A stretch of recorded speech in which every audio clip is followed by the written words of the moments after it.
რუსთავში დევნილი ოჯახების განსახლების მიზნით თანამედროვე სტანდარტების შესაბამისი საცხოვრებელი კომპლექსი შენდება. ჯანდაცვის სამინისტროს ინფორმაციით, 4 ახალაშენებულ კორპუსში სრულად გარემონტებულ ბინას 800 დევნილი ოჯახი მიიღებს.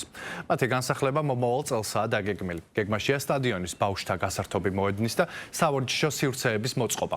მშენებლობა სახელმწიფო ბიუჯეტიდან ფინანსდება და მისი ღირებულება 90 მილიონ ლარამდეა. წელს სრულად გარემონტებული ბინები ჯამში 1614 დევნილ ოჯახს გადაეცა, მათ შორის 762 ოჯახი თბილისში ცოტა ხნის წინ განსახლდა. ამ ეტაპზე რუსთავის პარალელურად საცხოვრებელი კომპლექსები სამ ქალაქში, თბილისში, ზუგდიდსა და ბორჯომში შენდება. კონტრაქტორი კომპანია კარგად მუშაობს, ჩვენ კმაყოფილები ვართ მიმდინარე სამუშაო ტემპით და ხარისხით, რაც თავარია. შეფასება უკვე დაწყებულია აქ განსასახლებელი ოჯახების საბოლოო შეფასების პროცესის დასრულების შემდეგ, რა თქმა უნდა, ეს სრული სია გამოქვეყნდება და ამის მერე უკვე დაიწყება მონიტორინგი. ამ ეტაპზე დაწყებულია უკვე რუსთავში ბინის მიღების მსურველი დევნილი ოჯახების განაცხადების გადაფასება, რომელსაც დაჭირდება დაახლოებით 3 თვე.